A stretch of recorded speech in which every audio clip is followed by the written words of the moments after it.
India, a vast country with a population of about 120 crores. If each person or each family were to live by themselves by framing their own laws, it can be quite a chaotic situation. It would lead to everyone being a farmer trying to grow enough food to fulfill his needs. Therefore, we have come together as a nation governed by one set of laws. This lets people create more value by working on different services and sharing them. In such a system, we choose representatives who work to look after our welfare as a society and as individuals by ensuring that we get access to the basic services needed for living a good life. India is the world's largest democracy. Eligible citizens of India elect their representatives which form the government. Indian government broadly follows a three-tier system: national level, state level, and local level. At national level, the government is called central government. It is formed by the party that secures more than 50% of seats in the Lok Sabha or lower house of the parliament. In certain scenarios, the central government can also be a coalition government of more than one party. Elections are generally conducted for 543 seats of Lok Sabha across India every 5 years. Similarly, at the state level, the government is called state government.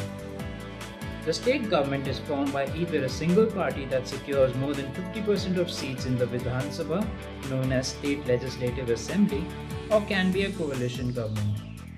At local level, the government is either rural administration or urban administration. At rural level, we follow the Panchayati Raj system. Few villages put together form the village panchayat or gram panchayat. At the sub-district level, the administration is called block panchayat, and at the district level, it is called zilla panchayat. At urban level, we have municipal corporations known as Mahanagar Palika and municipalities known as Nagar Palika. Municipalities are formed by dividing the town into wards and electing a corporator from each ward. Let's look at an example to understand this better. You live in Bangalore, a city in Karnataka. As a citizen of India, you cast your vote in the central government elections. There are multiple MP constituencies in a large city like Bangalore. So, you vote and elect an MP for your constituency. If you live in North Bangalore, you would vote for an MP representing North Bangalore. Similarly, if you live in South Bangalore, you would vote for an MP for this constituency. Now, apart from the central government elections, as you live in Karnataka state, you would also be eligible to vote in state government elections. Again, depending on where you live in Bangalore, you would vote for an MLA for that constituency. Now, as you live in Bangalore, which is a city, you can also cast your vote in the Bangalore municipal elections. You would be casting your vote to elect a corporator for your ward or locality.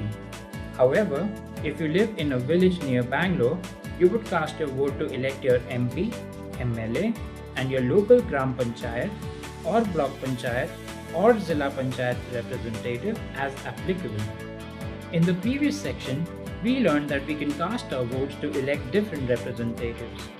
The governments are publicly elected through an election. These elections are organized by the Election Commission of India. Both the central government and state government elections are organized by the Election Commission. The local level, rural and urban, are organized by State Election Commission. Each state has its own election commission. There are many states and union territories in India with varying population. There can be an imbalance of population during election across all constituencies. So, we have a Delimitation Commission in India, also known as Boundary Commission of India. This commission draws boundaries of parliamentary and assembly constituencies to ensure there are practically the same number of people in each constituency. These boundaries are revisited every 10 years based on census data to reflect changes in population. Now, we have a broad understanding about the government systems in India and why we elect the government. We are equal stakeholders in our nation's development, and we must receive basic amenities to lead a quality life. Hence, it is important that we participate in choosing our representatives and actively provide them feedback about quality of service we receive to create a better India.